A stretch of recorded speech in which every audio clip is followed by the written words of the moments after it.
Hey everybody, welcome to Pick Dr. Osborne's Brain. We've got a live Q&A here for you today. If you've got a nutritional question, type that into the chat box. We'll do our best to get that answered in the next hour or so. If you're new to the show, welcome.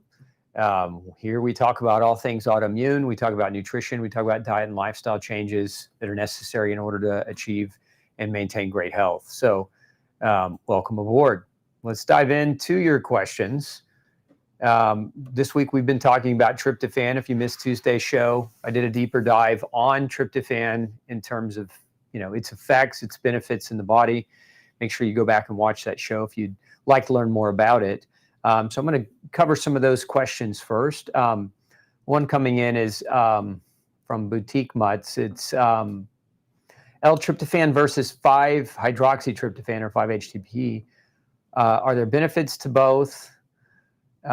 Which one would you recommend, basically, I think is the question. In my opinion, I don't like 5-HTP. We've used it clinically.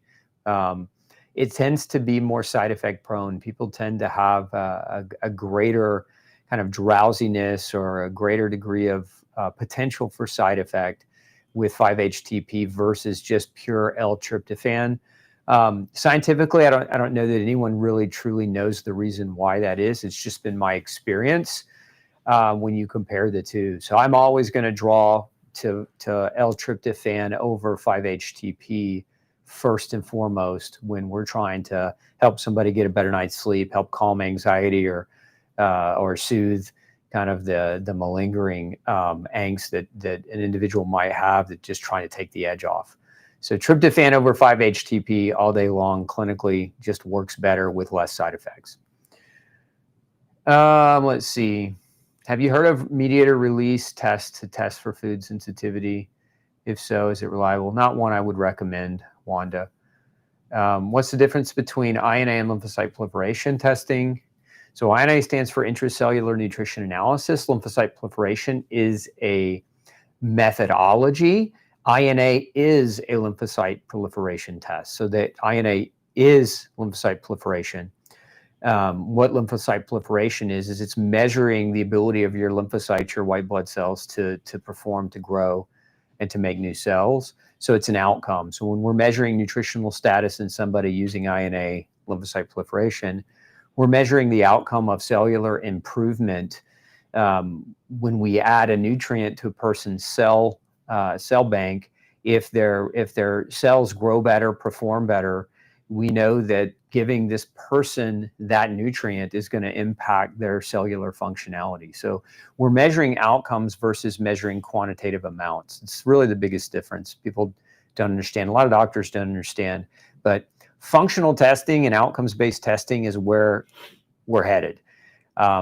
And lymphocyte proliferation has been around for over several decades. It's coming more and more to the forefront. But traditional lab testing is based on values. So you would take, for example, 50,000 what they would call normal people, and you would measure a certain parameter. So let's just take, for example, we're measuring iron in 50,000 people's blood.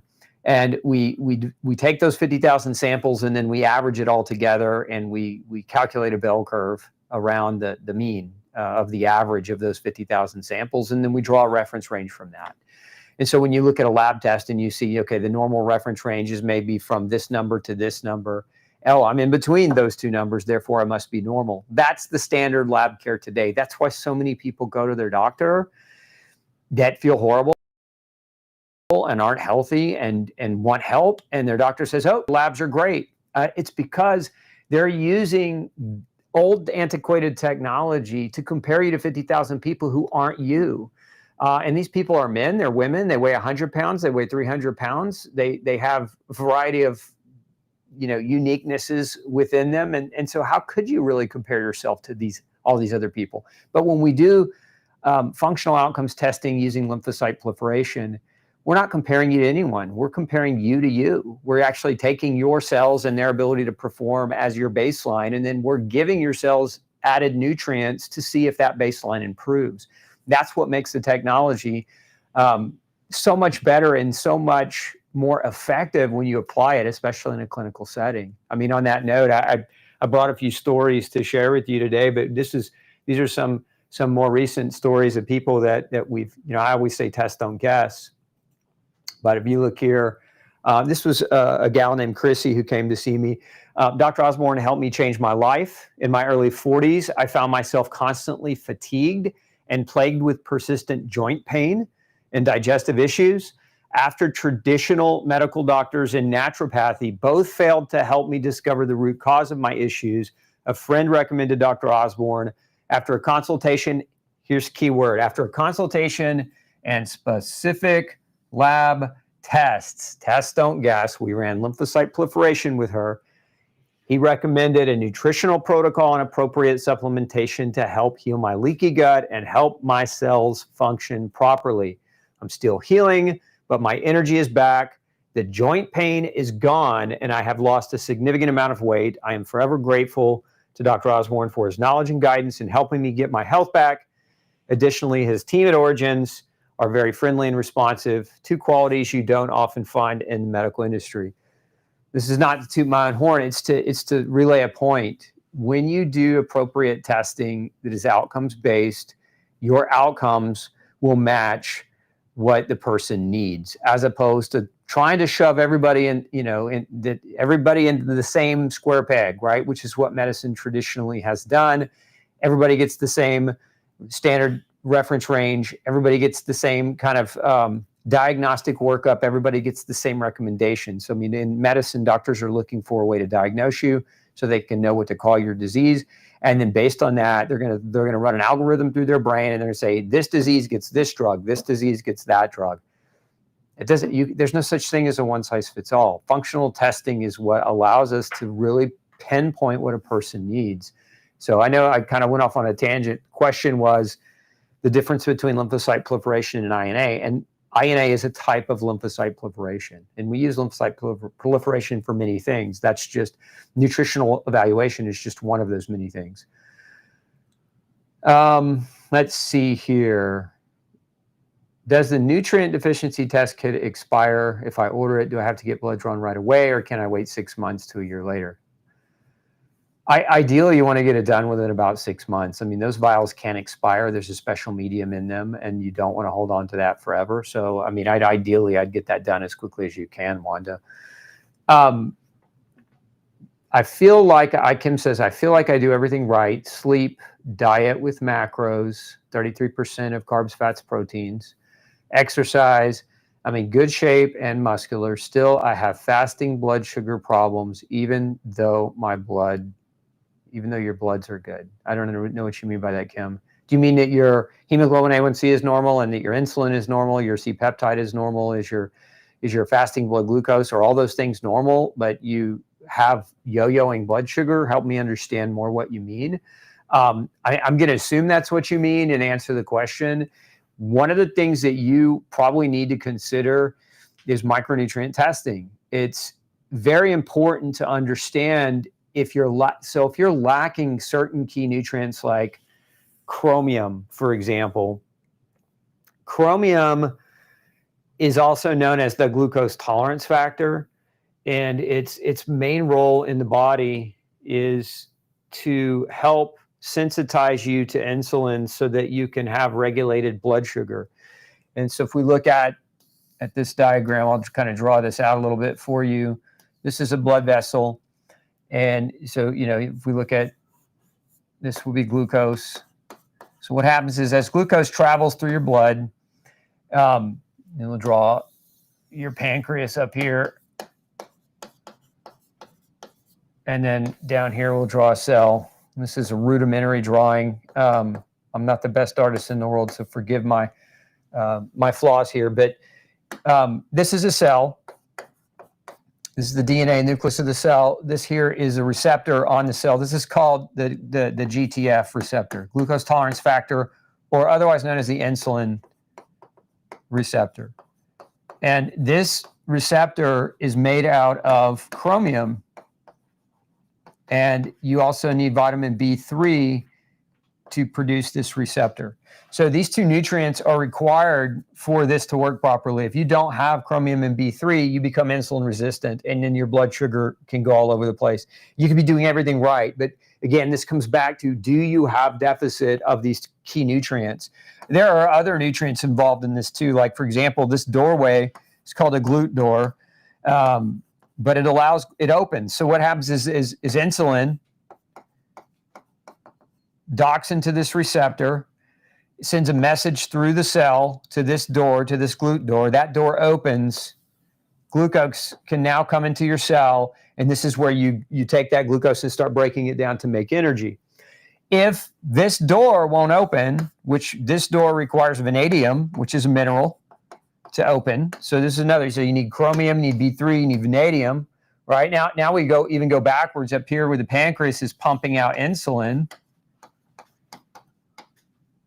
We'll just draw insulin in the shape of a triangle here. Well, to do that requires vitamin D. It requires zinc. It requires magnesium. It requires vitamin B12, right? So just to get to insulin, you need all those things. Now, insulin has to dock here, and you need the chromium and the B3. And then to open that door, you need adequate vanadium. And for the cell membrane permeability to work right, you need omega-3.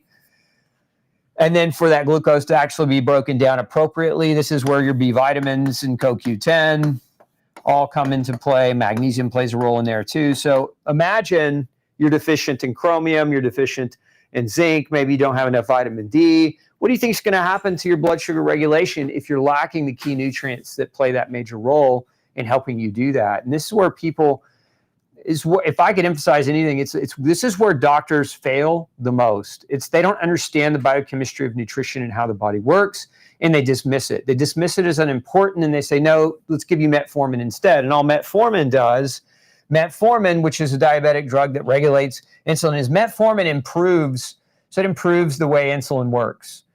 But the problem with that is metformin actually can damage your DNA if you're on it for long periods of time, but it also depletes vitamin B12, which I said up here, you need vitamin B12 to regulate insulin. It depletes folate, which is a B vitamin important for methylation. It depletes CoQ10, which is important for breakdown of carbohydrates. And so you go on a drug that actually leads to the same problem over a long enough period of time.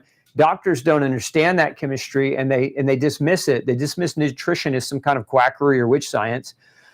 And here we are. We spend $4 trillion a year on healthcare and drugs and medicine and procedures, and we have the sickest country in the world, and nobody really gets better, and everybody's frustrated as hell. And this is why. This is why you have to understand how important nutrition is, and subsequently you have to understand how important it is to test nutrition. Test, don't guess, because a lot of you are out there buying supplements, which is fine. You're trying to be your best advocate for yourself, but you're stabbing in the dark, because we could draw inference. So what are the symptoms of B12 deficiency? Well, anemia, fatigue, shortness of breath, dyspnea, exercise intolerance. Okay. Well, what are the symptoms of folate? Same thing. What are the symptoms of vitamin B1 deficiency? Same thing. My point is one nutrient can cause or have overlapping symptoms as another nutrient deficiency. And so you can guess and guess and guess, but if you're guessing wrong, you're just spending your money on a fistful of pills that may work a little, but won't work for you the way you need it to, because it's not what you need as a unique person. And I can't emphasize this enough. One of the reasons why we brought lymphocyte proliferation direct to consumer, and you can pick up this type of testing at Gluten-Free Society. We put it there on purpose. I didn't want to just keep it, gatekeep it behind the doctor's office, because too many of you, I'm only one doctor. I have an associate doctor in my practice, so there's two of us here, but we can't gatekeep this information because other doctors don't study nutrition. They don't understand it. They're not going to order it for you. And if you go in and try to get nutrition ordered in a general practice, you're going to get a bunch of serum lab tests based on reference ranges of 50,000 people who aren't you. And so the information you're going to be trying to apply is skewed and flawed in that regard. So it's why we put it online, so that you could have access to it at a reasonable cost and get that information and make the changes that you need to make nutritionally without having to guess at it. How many of you spend hundreds, if not thousands of dollars a year buying different supplements, trying to shotgun or approach your health in that way, and it didn't work, or it worked a little but didn't work the way you'd hoped it would work, this is where testing, I know I'm emphasizing that a lot today, but this is really where testing can make the tremendous difference for people. Let's see here. I feel like okay, answered that one. Does tryptophan in food come with most of the cofactors in the same food, or just B6? It generally comes with a lot of the cofactors. This is why I'm a big fan of eating food too. So B5, B6, vitamin D, all cofactors in how tryptophan is metabolized into serotonin and melatonin, and definitely a food-based is going to contain those nutrients to a large extent. So eat it in food as well. But what we find is that supplementing tryptophan can be very, very beneficial for people with, with tremendous amounts of stress, because it becomes therapeutic at certain dose ranges. Let's see. I got an abdominal ultrasound done yesterday. This is White Mazda. Tech told me she couldn't see my liver due to too much gas. Can you explain why this happens? Anybody can have gas. You could have a bacterial imbalance in your GI tract that is, making too much fermentative gas as you're trying to digest your food. The bacteria is producing gas as a byproduct, and that gas being in your intestine has skewed the potential for the ultrasound to show your liver. That's a potential possibility. But I would say more specifically, why did you have an ultrasound done? Are you having problems with your liver and you're trying to get a diagnosis? If that's the case, I definitely would need more context around it. But gas can be caused by many things: abnormal bacteria, indigestion, low pancreatic enzyme function, overeating. Just a number of things can contribute to increased gas.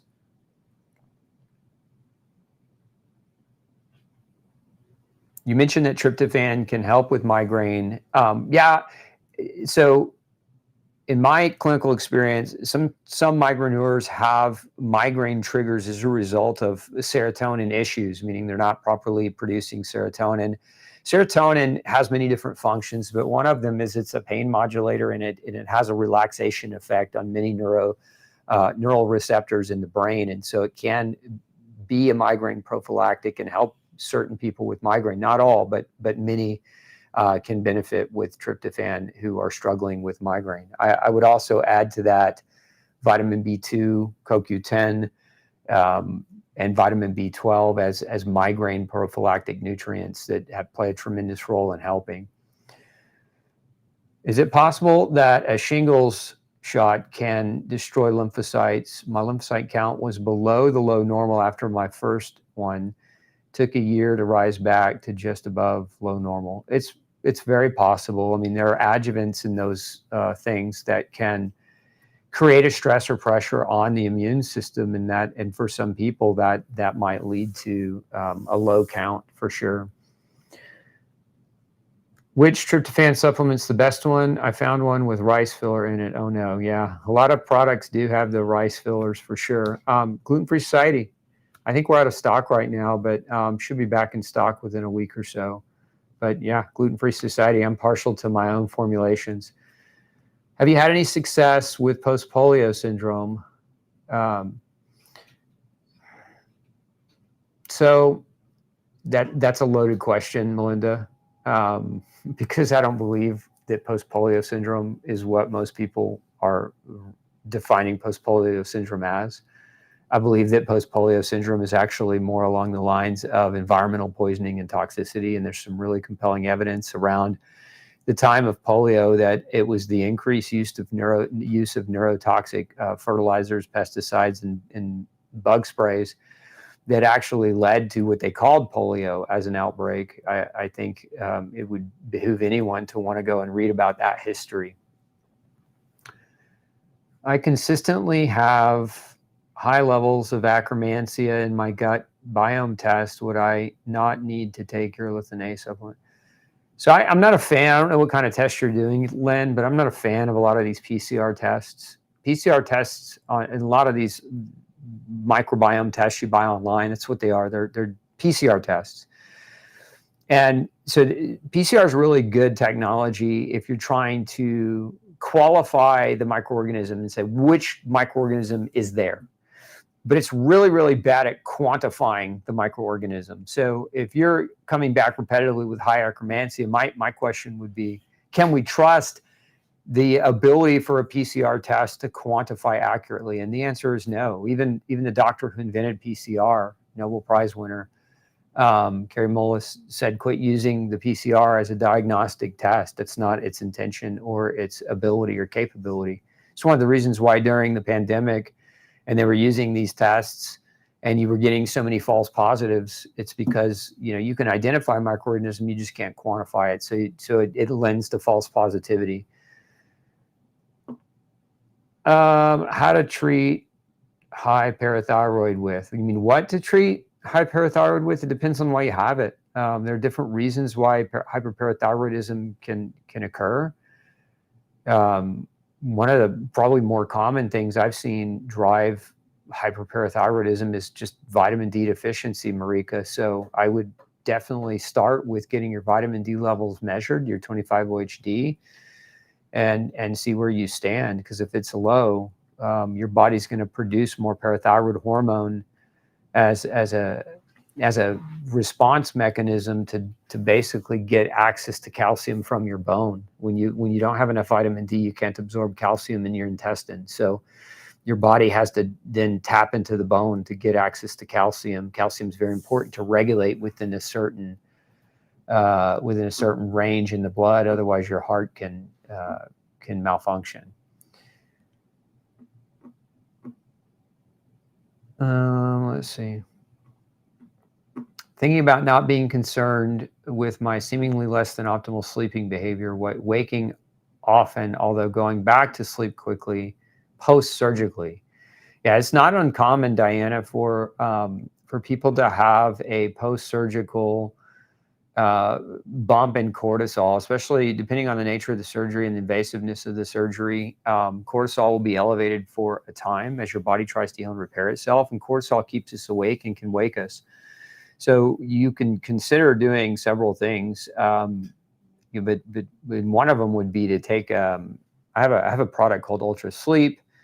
One of the main ingredients in it is theanine, which is a plant-based amino acid that actually helps to calm cortisol, to blunt cortisol's effect. So that would be something that you might find would be helpful. In addition to that, make sure you're eating adequate calories in your diet post-surgically, especially protein calories, so that you're not driving your cortisol up through malnutrition, because it's another common thing. People generally after surgery will eat the same they ate before surgery, but post-surgically, especially, again, if it's an invasive surgery like a major hip repair or something like that, the amount of calories you're going to need to heal and repair from that trauma is greater than what you would typically eat. And so sometimes that's a driver as well. When should you take tryptophan? Best time, it depends what you're taking it for. Like if you have daytime anxiety, best time to take it is during the day. So let's say you had a really stressful morning, you woke up, you're super anxious, 500 milligrams of tryptophan. For a lot of people, that just kind of takes the edge off. Let's say you're trying to sleep, you would take before bed, about 30 minutes before bedtime, to get that stimulation of melatonin production. So it just depends on what you're using it for. If you take it during the day, don't take so much, because you obviously, if you're trying to stay functional, you don't want to get drowsy and fall asleep. But usually 500 milligram doses during the course of a day won't make a person too sleepy. The tryptophan, that's why I like tryptophan versus 5-hydroxytryptophan too. It doesn't generally make you sleepy. It doesn't make you feel like you can't keep your eyes open. Now you can bump the dose a lot more, and you could create that sensation. But as a general rule of thumb, 500 milligrams during the daytime hours, pretty well tolerated without that sleepy feeling for most.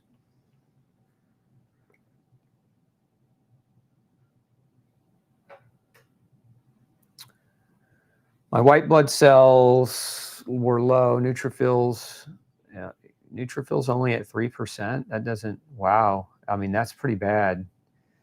Lymphocytes at 76%, monocytes at 20%. You got an infection. Kanan, you either have an infection they didn't find in the hospital, Because if they took you in the hospital and did testing but didn't find a reason for that skew, because your neutrophils should be about 60% of your total white count. And if you're at 3% and your lymphocytes are at 76%, which they're supposed to be only about 30%, your monocytes are only supposed to be about 10%. What that means is your immune system is losing. And so your neutrophils are like your army. They're your first line of defense, and they're there on the scene to take care of business. And if they're failing, their numbers start to plummet, and your body recruits more lymphocytes, more monocytes. They're more like the backup plan. So something's happening to you where your backup plan is having to be kicked on. And that's either going to be an infection, or it's going to be some type of food sensitivity, chronic food reaction. I've seen mold exposure do that as well, shift those white counts into that kind of pattern. So those are all areas that I would strongly encourage you to work with your doctor to investigate.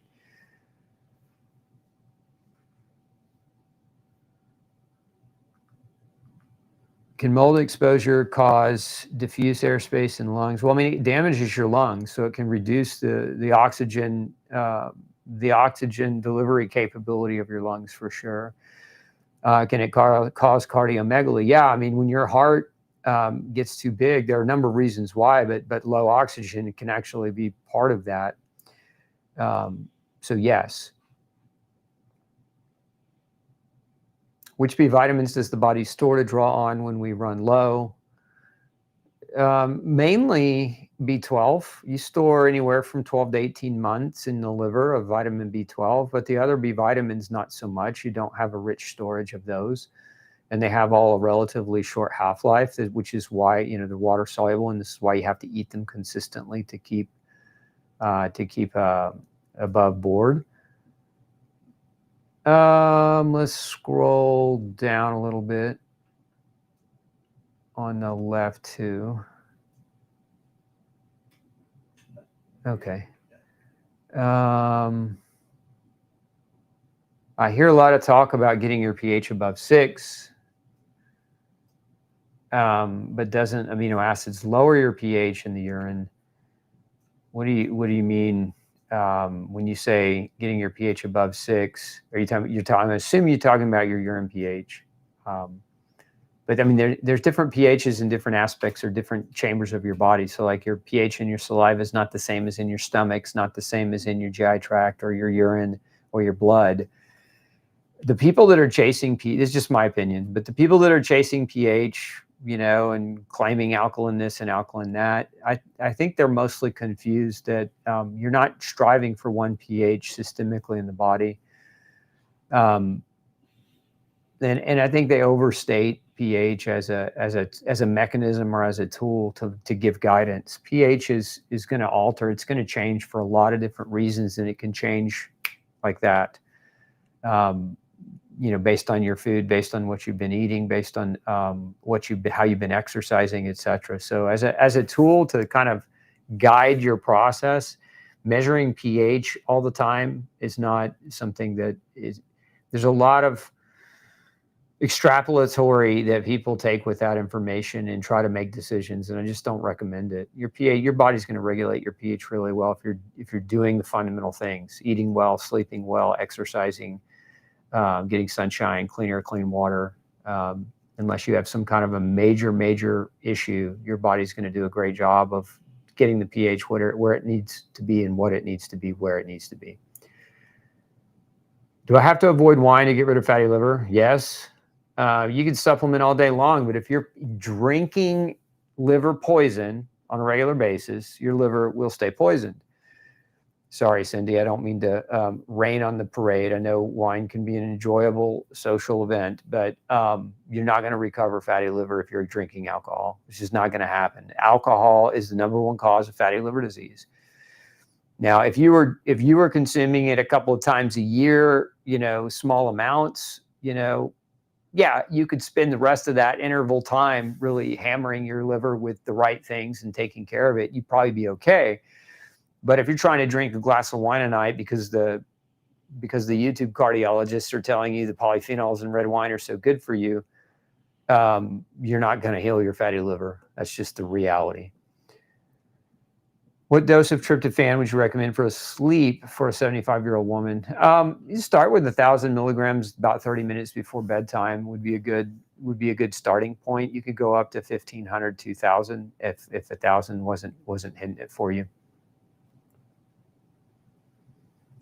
Karina's asking, please, can you share with me how you checked your house for mold? What are the steps? What tests before, after? How can I find a good mold recovery company or remover company? Boy, that's a lot of questions, and good ones. Few things. If we're looking for mold as a general rule, who we're going to hire? We're going to hire somebody that's a certified mold inspector or somebody called an IEP, an indoor environmental professional, where they specialize in specialized types of tests. But what you don't do is don't pay somebody $500 or more to come in and run air tests. Air tests are fine. You can have them done if you want to spend your money on something. But if you're relying on the air test as a definitive, you're going to be sorely disappointed. Air tests, this is according to the WHO, the World Health Organization, when they wrote up their paper on dampness, on building dampness and mold. All different scientists got together and said air testing is flawed. It takes on average 27 air tests to effectively ascertain air quality in an indoor space. Now, when you hire a mold inspector, what do they usually do? They come out and they may run 2 to 3 air tests. So 2 to 3 air tests is like looking at part of your air, but it takes 27. And even then, it's inaccurate. There was, during Katrina, when the hurricane ran through New Orleans, there were homes testing negative for mold, but you could see visible black mold growing on the wall. And that's air testing, right? So we can use it as a tool, but we don't use it as a definitive tool. So your litmus test for asking the right questions about how to hire somebody to do mold testing is ask them what they do. And if they say, yeah, we'll come and run a few air tests, and hang up the phone and you're not working with the right person. We actually have a definitive guide on how to hire a mold inspector at Mold-Jacked. If you haven't been over there, Mel, can we put that guide up for Karina? And I would encourage you to read it. It's pretty detailed, but just, kind of as a general rule, they can do air testing, but they need to do PCR, MSQ PCR testing, which is a dust sample. They need to be doing testing for molds, mold species, and mycotoxins through tape lifts, through dust samples, through what are called microscopic swabs. You need to have somebody, whoever your inspector is, needs to be pretty decently versed in construction techniques. Ideally, they need to be able to understand how to look at your house and see where there's a mechanical failure, possibly in the roof line, or a mechanical failure, like in our case, when we had our house inspected. One of the issues was the brick. The weep holes on the base of the brick are supposed to be, where water and moisture can escape when it rains or when there's any kind of storm. All of our weep holes were fake. About 90% of them didn't go all the way through, so they were basically mortar dammed. And so water, when it would rain, brick's not waterproof, so the water, as it was coming down the back of the brick and between the space, the wall cavity and my house and the brick, that water was coming down, but at the bottom, there were no weep holes. So the water was trapped. It couldn't get out. It couldn't escape very effectively or efficiently. So it built moisture up in that wall cavity chamber. And that moisture was high enough to allow for spontaneous mold growth and sporation and mycotoxin production. And so that's something that a good mold inspector or IEP should be able to recognize. It should be able to look at if you've got weep holes. It should be able to look at the outside of your house, look for signs of wetness and water damage. They should have infrared cameras that they can detect temperature variations where there may be a lack of insulation causing condensation. They should be able to pop open your HVAC unit and look inside and look at the coils to see whether or not you have mold growing on them. They just need to be good. They need to be thorough at their job. I mean, at the end of the day, I say post-COVID, this is my own cynicism, so excuse me and entertain me with this, but post-COVID, the professional world sucks. Everybody wants to get paid for not doing anything. And I think that's just more a manifestation of the last few decades of giving 8th place trophies to everybody and saying how wonderful everyone is when people aren't doing a good job. And so everybody thinks, I don't have to do a good job. We've created a society where people expect things without putting in the effort, and that's unfortunate. And that has been pervasive in the mold instructor and the mold inspector industry as well. And it's just an unfortunate side effect of where our society's gone. So you really have to look for that person who loves mold, the mold whisperer type person. The mold inspector we ultimately found, it was by God's will, in my opinion. I mean, we had 4 mold inspections, 2 positive, 2 negative. We knew there was mold. We could smell it. But you know, it's the guy ended up finding, him and his wife who owned a molded company. And I'll give them a plug here. Texas Mold Inspectors, fantastic family, fantastic company.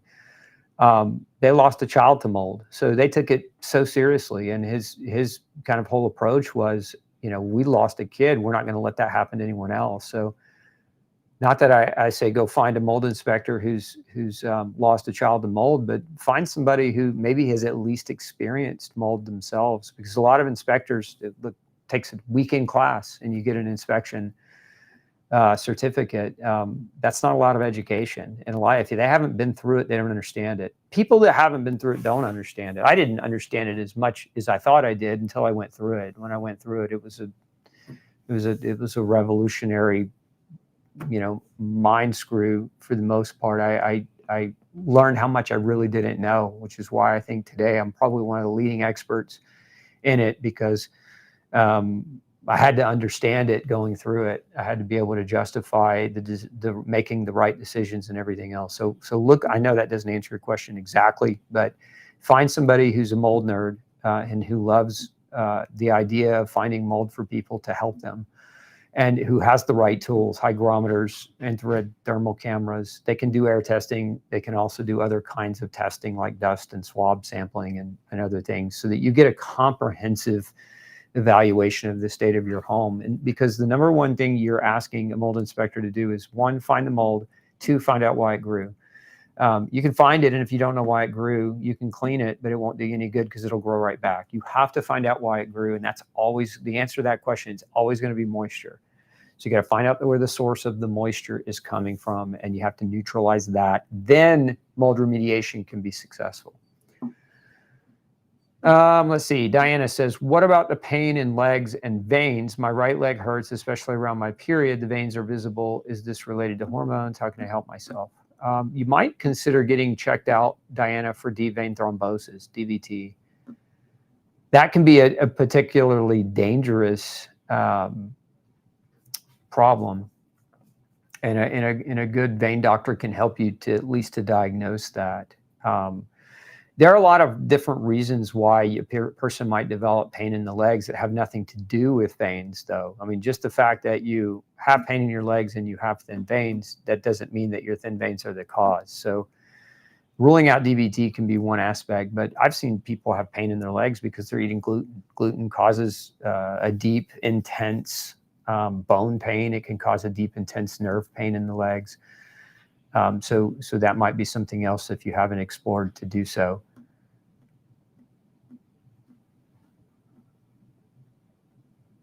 Let's see. I bought a protocol for IBD, constipation, and tryptophan is listed in the protocol. I'm nursing. Is it safe to take while nursing? Yeah, generally speaking. I mean, always talk with your doctor about that, Mandy. But I mean, tryptophan is pretty safe even if you're nursing. Pay attention to your baby's mental status, though, because if you're nursing and your baby starts behaving kind of more tired and fatigued and lethargic, then that could be a potential possibility. But that would really pretty much be the only thing I would be concerned about in a nursing mother taking tryptophan. Let's see. Ben to Bean on TikTok. Lots of joint pain, bilateral PF and bilateral tennis elbow. I'm perimenopausal, anti-inflammatory diet. No grain, no pain. Go buy the book. No grain, no pain. Follow it for 30 days and then come back and share your success story. That's most likely your culprit.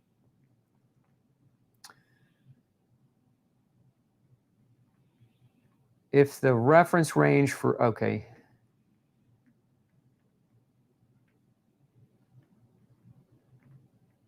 Yeah, I like that. That's good.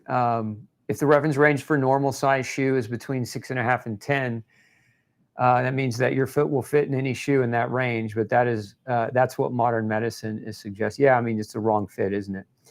Recently figured out part of the metformin mechanism of action is in the brain. Okay, not a question, more of a comment. Can I get the link to your video on tryptophan? Yeah, Mandy, we'll put that in the feed for you.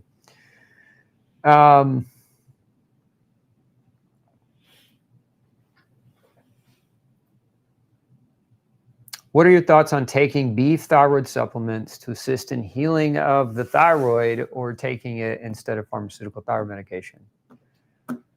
That's Elizabeth's question. I like glandulars, to be honest with you. I use glandulars. I have a product called Ultra Thyroid Support that I use very, very commonly. But as far as taking it versus medicine, it depends. I mean, I would never tell somebody to get off their medicine in lieu of that if they weren't being properly monitored and watched. And so it's just not, and I know a lot of you may be thinking, well, my doctor sucks and they don't really monitor me and all they ever measure is my TSH and tell me I'm crazy if I try to do nutrition. I get it. I understand. So then work with somebody who's doing functional work as an alternative. But they can work. I mean, they can. I've had cases where people have come to see me, severe hypothyroidism. You know, we change their diet. We take them gluten-free. Their thyroid normalizes. Their joint pain goes away. Their neuropathy goes away. We have them on a glandular, but we work with their other doctor to not just to cold turkey quit their medicine. We work with their other doctor to titrate them intelligently and to monitor it. So I would just say, because if, you know, when you're taking a thyroid medicine, if you just switch it out with a glandular, your body's used to getting a certain amount of thyroid hormone, and that's been built in. Depending on how long you've been on it, there's a feedback loop that regulates that. And so if you just withdraw that all of a sudden cold turkey, you might send yourself into a pretty bad state. So it just needs to be done with titration in mind, where you're doing a slow, safe, supervised reduction to see if it works for you. But in my experience, if you're trying to get off thyroid medication and you haven't changed your diet yet, it's not going to happen. You're not going to be successful. Primary diet to reduce, especially if you have Hashimoto's or Graves', because the primary diet to lower those antibodies for autoimmune thyroid disease is no grain, no pain, for sure. Thoughts about the effectiveness for or of lymphatic massage? I think it's good. I think it works really well. But the question mark, Deb, is, do you need lymphatic massage? Because it's passive. Any passive tool that has a benefit you should seek replacement for an active ability for your own lymphatic system to drain, right? And how do we drain our own lymphatics? Movement, rebound trampoline, running, exercise, high intensity interval training, all great ways to move your own lymph, for your body to move its own lymph. Whereas a massage is passive, somebody else is doing the work. It works, but ultimately, and you can use it at first if you're trying to get back into things, but as you get better, you should attempt to do your own movement, motion, and activity so that you can detoxify and move your own lymph actively.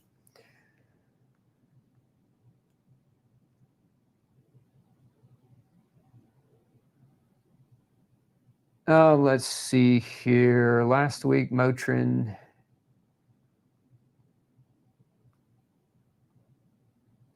Okay, so last week, Motrin can damage kidneys and cause UTIs. Okay, since stopping Motrin found several NOSX.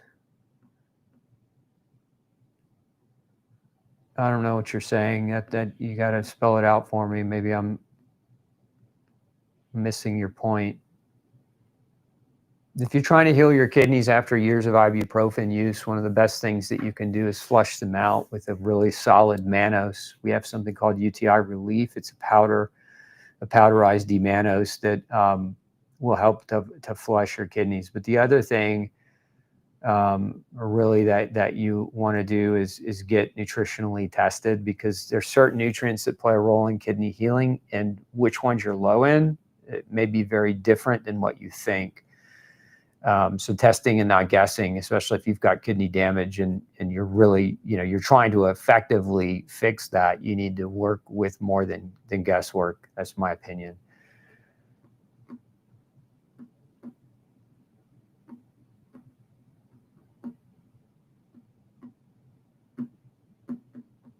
What does that mean? No closed captions. Do we do closed captions? I thought we did closed captions. Yeah, you should be able to access closed captions, Kathleen. I don't know what what your screen that you're looking at says, but yeah, we're dialed into all that, so you should be able to get those. Many years in mold after minor stroke, brain and major fog, beyond anything. Feel its mold exposure as much as stroke. How do you help your brain? Are you out of the mold? I mean, that's question number one, if you're out of the mold. Question number two is, are you, you have to confirm that it's, because if you've had a stroke, there could be residual brain fog from a stroke for sure. What I would do from a stroke perspective is I'd probably be taking anywhere from 4 to 6 grams of concentrated EPA, DHA, omega-3 fish oil. A good product to use is Ultra Omega for that. And that would be 4 to 6 capsules a day, as far as like making sure that your blood flow is doing its job. Get nutrient tested, because you could have some key deficits that are reducing your body's ability to heal and repair from that stroke. But if you're still in mold, so you have to rule that in or out. If you've gotten out of the mold and you've ruled that out, now you have to get the mycotoxins out of you, because mycotoxins can also contribute to brain damage. And if those bad boys are still running around in you, they're going to continue to create problems for you. So Barbara, consider mycotoxin testing. And then consider from there, go back and watch my video from a few weeks ago where I talked about how to detox from mold. Went into depth about which supplements work best, which binders, which nutrients, and what you need to know about mold detoxification. Is there a limit to how much you can use a 10,000 lux light box? No, there's no radiation per se that you don't have to worry about a sunburn or anything like that. A 10K lux, you could have it on your desk, for several hours in the morning if you needed it. It's not infrared. There's no infrared in it, and there's no UV in it. So, but it's just more the light exposure to your eyes to prevent seasonal affective disorder.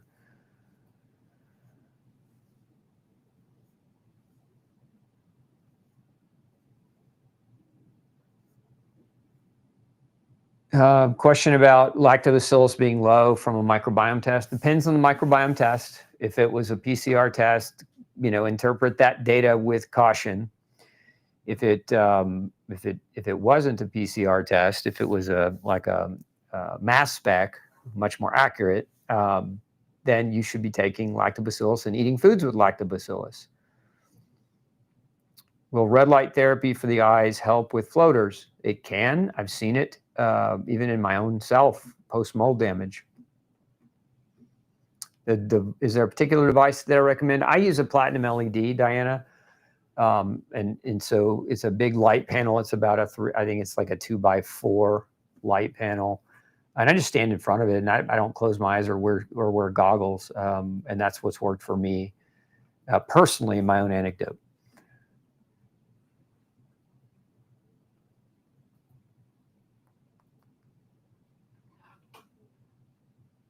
Would you recommend supplementing with L-Tryptophan for people with ADHD? It depends. I would not recommend it, but it wouldn't be my first thought. Generally with ADHD, it's diet change first. Diet change, a lot of times ADHD, we'll see gluten sensitivity, dairy sensitivity, definitely sugar's a no-go. And so those basic changes, Ali, would be the first step that I would encourage if you haven't already done those things. 40-year-old, why would a 40-year-old get headaches a week or so prior to having periods? Is it a hormonal or a deficiency? It's very common that magnesium deficiency, BK, can cause headaches prior the cycle. It's also common that inadequate progesterone, and that could be caused by low levels of iodine. So you might also look at potential for iodine playing a role there. Trying to restore my microbiome, Thomas says, after lots of dental work, started fermenting Florister in organic apple juice. Notice it produces alcohol. Yep. Does this alcohol negate the benefit? Yeah, I mean, that would not be my choice for trying to replace your flora. Alcohol is damaging to microflora, or can be. Yeah, I mean, I would maybe consider something else. I'm not a big fan of apple juice in the first place because it generally tends to contain a lot of patchoulin, which is a mycotoxin that is no good, and it acts like an antibiotic on your flora. So if you're drinking that apple juice consistently and you're getting exposure to a mycotoxin in it, not a good thing for your flora. Maybe consider like kimchi or sauerkraut or fermented vegetable salt ferments versus the other types, the sugar ferments. I like salt ferments better than sugar ferments. You don't get the alcohol. Are peptide supplements as shots safe to take? Meaning, you're asking me about injectable peptides versus oral peptides, Diana. I'm going to assume that's what you mean. I don't like injectable so it's not to say that peptides can't be beneficial. They can be. There are indications for peptides. I think people rely too heavily on passive therapies without taking meaningful behavioral change first. And all the peptides in the world aren't going to fix bad behaviors and how you treat your body. And I see that all the time. I get people who come to my clinic all the time. Yep, I've had these injectable peptides. I'm on this one, I'm on that one. And they're in terrible shape because they eat poor, they sleep poor, they exercise poor, and they're not doing their part. Peptides can be a part of a strategy, but they can't be a part of a successful strategy if you're not willing to put in the work yourself too. That's not to say you're not. Now, are they safe? That's the question mark. This is, I'm always cautious. These peptides are a new field. They keep coming out with more and more, designer peptides for research purposes. On the bottle, it'll tell you do not inject in humans. We don't know. And any doctor that is telling you, they're perfectly fine and perfectly safe, they're a liar. We don't know how safe these things are. I mean, look at Ozempic or semaglutide as the example. I mean, it's crashing people's pancreatic function. It's contributing to severe muscle loss. It's causing subcutaneous fat loss that they didn't want.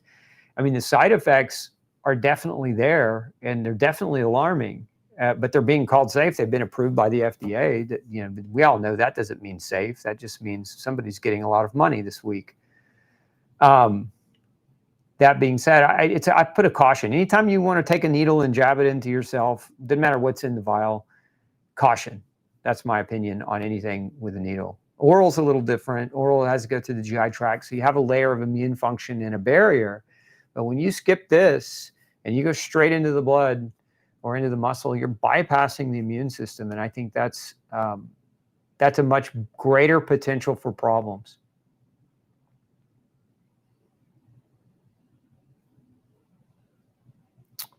Yes, Diana, I did say sleep well would be helpful in addition to protein. Let's see, Angie says, 4 weeks post-surgery for patella repair. I am on Tylenol and Motrin. Any recommendation? Yeah, get off the Motrin if you want your bone to heal. Bone won't heal with that high dose of Motrin. If you're in a lot of pain, Angie, I get it.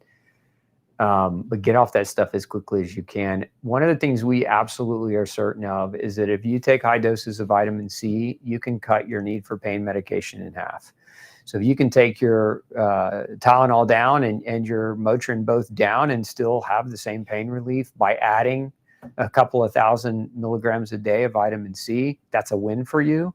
It also provides the tool that your body needs to repair post-surgically. Vitamin C is important for collagen fiber formation. There's little cross-links between your collagen fibers that vitamin C forms. And but vitamin C is a tremendous analgesic. It just, I was going to do a video on that here coming up.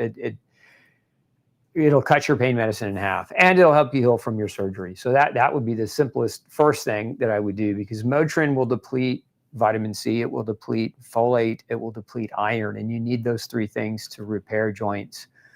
And so that's the catch-22 of Motrin. And then Tylenol will damage your liver. So what happens, especially at 3,000 milligrams a day, you're hitting your liver so hard that you know, any other environmental poison or toxin that you come across, your liver is going to struggle to properly process everything. So you're just putting your body at more of a state of duress in that way. So you might consider, if you need that, you know, short-term pain relief, make sure you're taking NAC, NAC, N-acetylcysteine. It's an antidote for Tylenol poisoning. It's what they use in the hospital when people have Tylenol overdose. So you can use about 1,500 to 2,000 milligrams a day of NAC. Ultra NAC is a product that we have to try to offset some of the potential for that Tylenol to be problematic. As far as for bone healing, you could check out our surgery protocol. We'll put a link in the feed for you.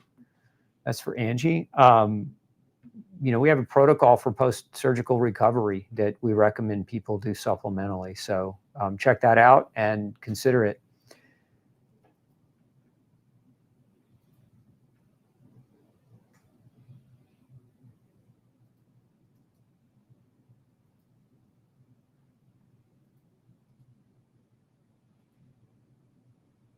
How can one get rid of excess estrogen with estrogen dominance plus fibroids? Lots of burping, feels like congested bile, and constipation issues. I mean, do you have estrogen dominance, or, you know, because you make too much estrogen, or do you have estrogen dominance because you don't make enough progesterone? And this is one of the areas where if a female has high level of stress, whether it's physical, chemical, or emotional, you will take progesterone. Your body will steal the progesterone. Your adrenal glands will basically steal the progesterone to convert it into cortisol. And if you're doing that at breakneck speed, then your estrogen progesterone ratio is going to get skewed, and you're going to have the estrogen dominance, not necessarily because you're making more estrogen or too much, but because you're not balancing it out with progesterone. So coping or adapting or dealing with any kind of stressors becomes very important and something you want to consider. Iodine is a big tool in that regard with excess estrogen and estrogen dominance. Iodine deficiencies are largely linked to fibroids. You need vitamin B5 to make progesterone. You need vitamin C to make progesterone. So you might want to consider those nutrients. If you're constipated, you got to figure out why. You know, constipation is a secondary issue that can make it worse, but it's not your primary driver. Constipation is typically a byproduct of things going wrong. So you got to figure out what's going wrong. For a lot of people, constipation is gluten, or the wrong kinds of food reactions, or their digestive enzyme capacity is diminished. And so they're not digesting their food effectively, therefore it's staying in them longer and they're constipated. So you might also consider supporting your digestion with a digestive enzyme, at least in the short term, as you're trying to navigate all those things. Let's see, Sue says, my son's bowel results said off the scale with Fucobacterium.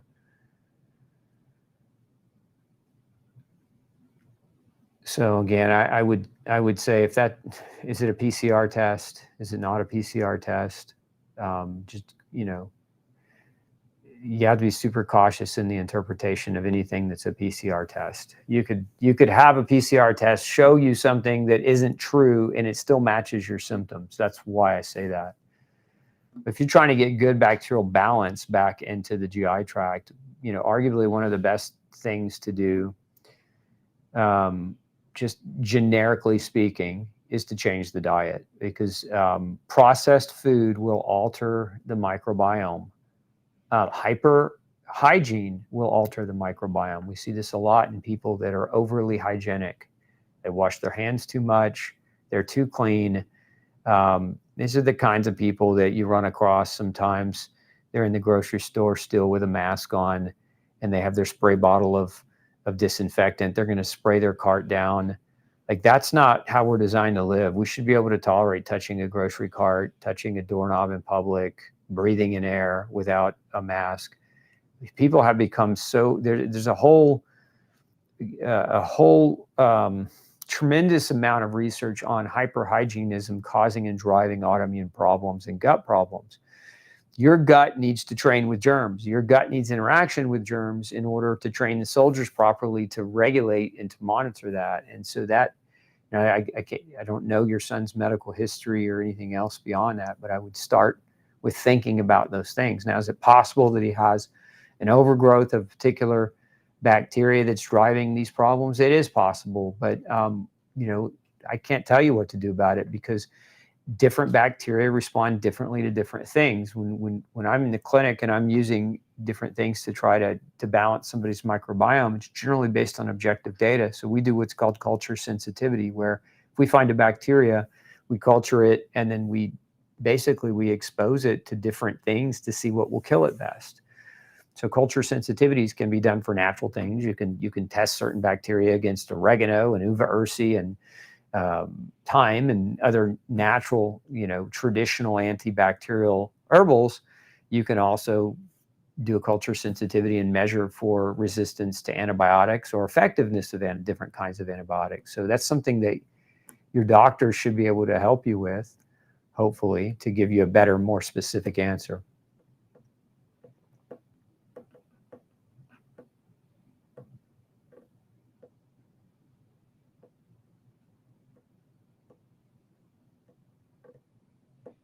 Okay, let's see. What's your opinion? Let's see. I guess Lilchi. What's your opinion on pregnant women with morning sickness or heavy nausea? Is it a nutrient deficiency? Is it hormonal? Can vitamins help? They can. Vitamin B6 is a very common deficiency, is a very common cause of morning sickness. But also, depending on the woman, sometimes it's the morning sickness is actually the physical obstruction of the baby, of the fetus, creating a physical problem. And so in those situations, one of the things that can work traditionally decently well, not perfectly well, but decently, is ginger. So like a good ginger, strong ginger tea oftentimes is very soothing in morning sickness as well. But B6 is one of the main nutrients associated with it.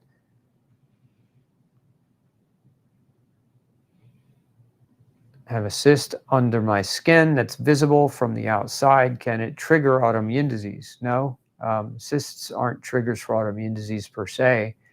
Something's causing that cyst to form, but cysts themselves are not a risk factor per se for triggering an autoimmune response. So, yeah, I don't think so. Let's see here. I think I missed one on the top. I'll go up a little bit. Do women need different amounts of iodine at different parts of their cycle to address rest changes? No. No, I wouldn't. I don't really taper doses of iodine throughout the cycle, the menstruation cycle. It's a steady state. Iodine has a pretty short half-life, and it comes and it goes out of the body. So getting the regular amount consistently is the best way to keep levels, levels normalized and keep the body in business in that regard without having to worry about, a fluctuating amount. Now, one thing I will fluctuate around a woman's cycle, Melinda, is iron, especially if a woman's prone to history of iron deficiency anemia because they're a heavy bleeder. Sometimes we'll do, like a week before the cycle, we'll start low-dose iron as a counter to the blood loss that's getting ready to occur to prevent this transient anemia from becoming repetitive.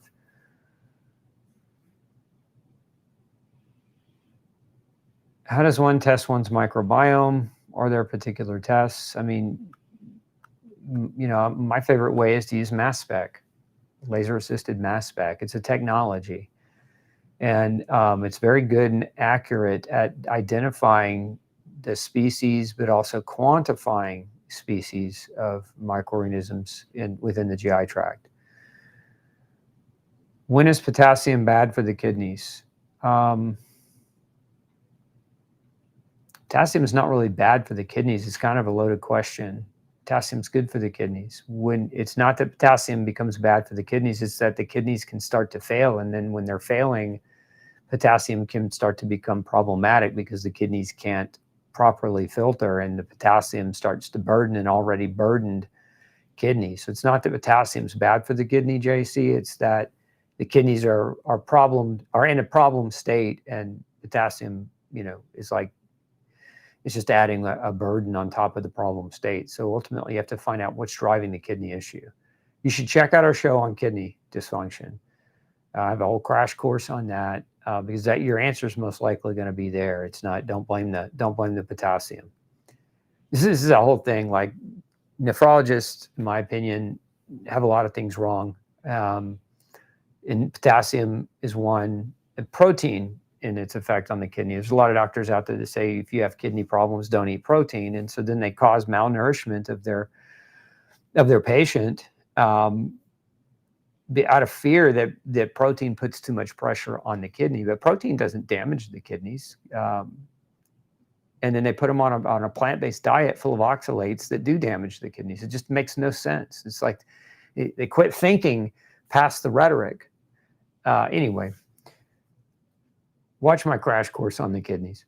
My thermography indicated localized T1, T2 hypothermia associated with increased incidence of autonomic immune dysfunction. I don't think you could read that much into a thermography, Sherry. Sherry, thermography is a great tool, but it's not super diagnostic. It's more, it can tell you about heat changes, but that's about it. It can't tell you whether or not you have autoimmune disease or dysfunction.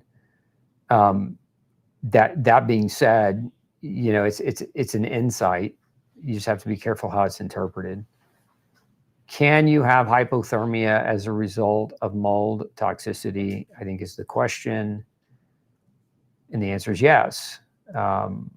Mold toxins are very oxidative to the vascular tree and can cause a tremendous amount of problems and drive autoimmune disease, including I've seen cases of cold agglutinin, where people become intolerant to cold and their blood clots more readily and more aggressively when they're exposed to cold as a result of an autoimmune process driven by mold.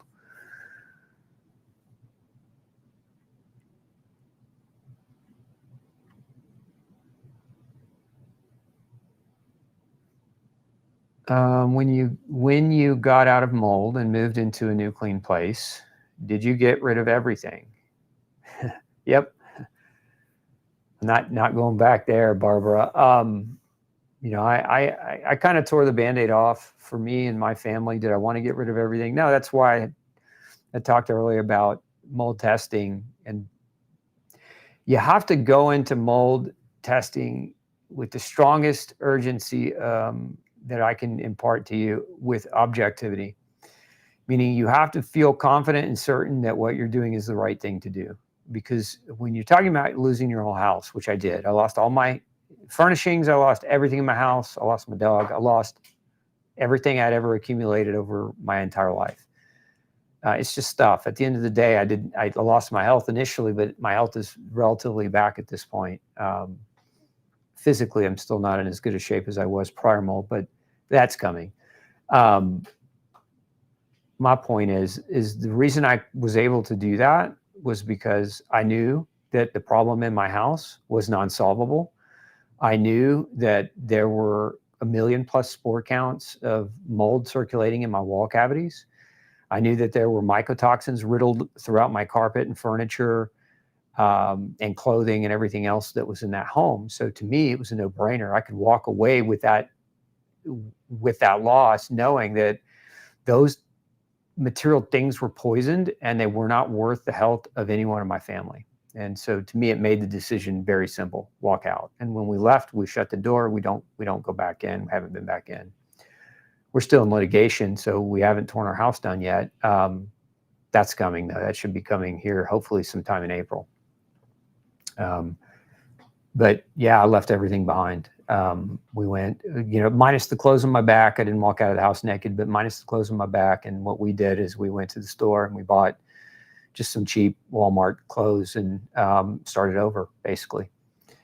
I was a little lucky in that I had a wardrobe of clothes in my office. I keep dress clothes in my office, so at least I had that. I didn't have to go and replace all of those things. But I just wasn't comfortable with keeping things that could poison me, knowing objectively that we had a tremendous amount of aerosolized mycotoxins and poisons in our home. I don't know if that helps you. I know it's a really, really tough situation. As far as what's safe to keep and clean, really not much.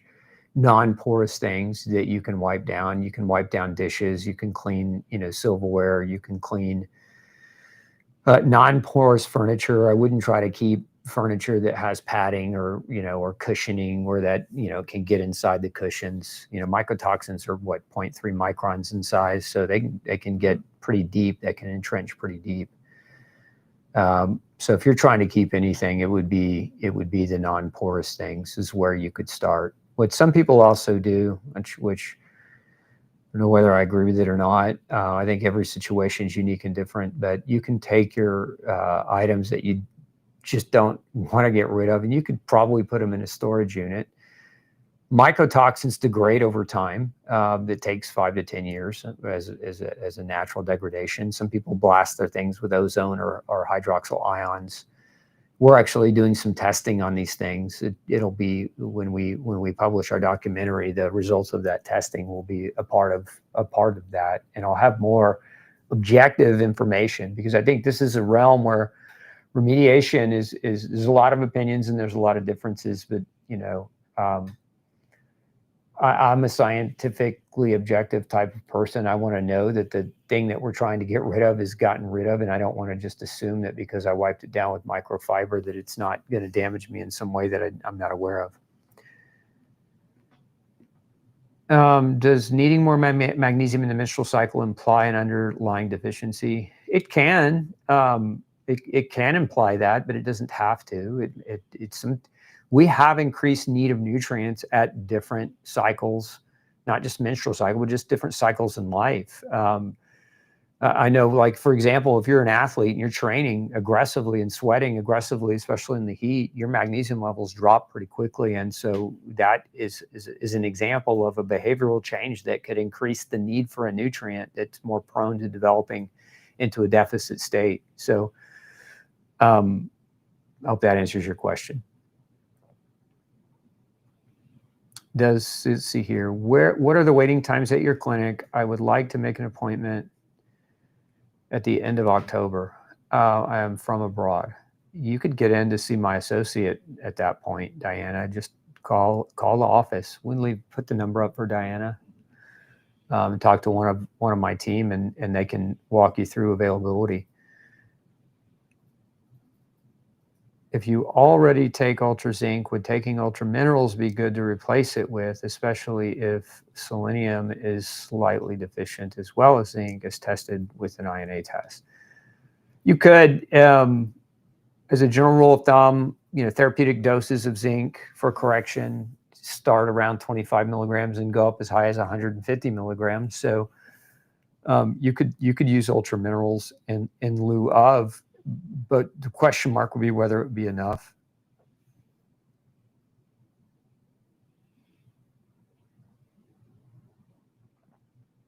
At what level is LDL a concern? I've been eating a lot more meat to get adequate protein from sun.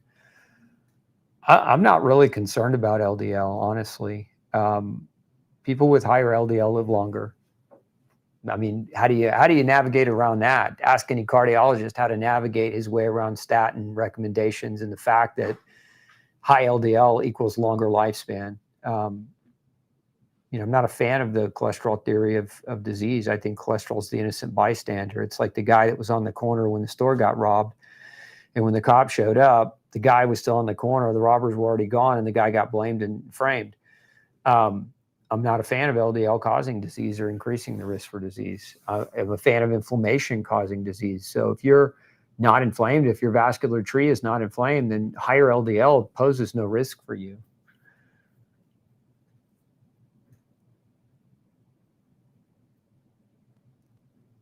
Is D3 good to take with K2 for the parathyroid?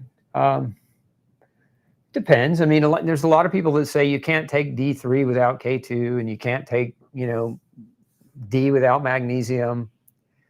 It's just none of that stuff is true. Those people that are saying those things, generally, they're not in practice. They don't have a clinical experience. And so they're probably reading research, and looking at corollaries between how nutrients interact with each other and making those claims without any actual real world experience. It's a lot like reading a book on communism and saying this sounds like a utopia, but when you put it into practice, it breaks down and it creates chaos and massive death. Academics are great, but where academics fall short is real world variables. And I see a lot of people where I give them vitamin D and I don't need to give them vitamin K2 because their vitamin K2 levels are okay. We measure, we don't guess, and so it really truly boils down to that, in my opinion. Now, if you're just taking a higher dose on your own and you haven't done any testing, yeah, it can be good form to take them together, and there's no harm in doing that together. So, it depends on how you're doing it. Can osteoporosis be improved or reversed? Yes, it can, depending on what's causing it, depending on what stage you're in and how late it is and how bad it's gone, and whether you're willing to put in the work, because you're not going to reverse osteoporosis if you're not willing to put in the work. And it's not saying you're not, Linda, but you've got to exercise with weights. If you want to reverse bone loss, you have to have weight-bearing activity. Bone grows based on pressure, and we live in chairs. We live in sedentary behavior. We don't walk very much. We have much less pressure than our predecessors. Physically, we are vastly inferior to 2 generations ago, where people largely had physical jobs, laborious jobs. Today, we're victims of the convenience of technology. It's great to have the technology, but it's not great for the bone of the country. So can you reverse it? Yes. If you haven't watched my course on bones, Linda, check that out. I have a whole crash course on bone health that you might find really valuable. Kindly make a video to educate on the harmful balance in context of PCOS. PCOS is diabetes, Simon. It's that simple. If you have PCOS, you're diabetic. You just haven't been diagnosed yet. PCOS is diabetes of the ovaries.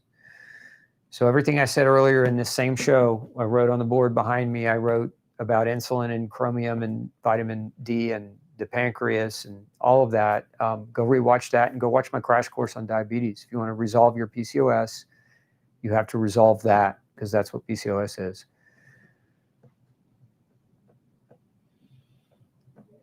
How can you tell if your vascular tree is inflamed? Yeah, great question. So several tests that can help to understand that. C-reactive protein, specifically high sensitivity C-reactive protein. Erythrocyte sedimentation rate, MMP9, ferritin can show you whether or not your blood is inflamed. Homocysteine is a risk factor for vascular tree inflammation. Those are good starting points. Let's see. My 8-year-old granddaughter keeps getting recurring UTIs. Any recommendations? Get her off sugar. If she's getting recurring UTIs, she's probably, I'm going to make the assumption, I don't know if it's true or not, but she's probably eating a lot of processed sugar. Bacteria love sugar, and if you have recurring infection, it doesn't matter whether it's your urinary tract, your respiratory tract, it doesn't matter where. Bacteria love sugar. If you feed it, it will continue to thrive. So that would be my advice, is look at her diet and adjust it. Now you can put her on D-mannose, it'll help a little bit. You can put her on a probiotic, but if her diet's highly refined processed food, you're not going to fix that. You'll just Band-Aid it. Okay. it's that time. I think I have gone over. Thank you so much. All of those of you who wished me happy birthday in the comments, I really appreciate it. If you didn't know, I don't think I announced it yet, but we do have it's our biggest sale of the year. We're celebrating Labor Day. I was born on Labor Day, so go figure what kind of odds are those.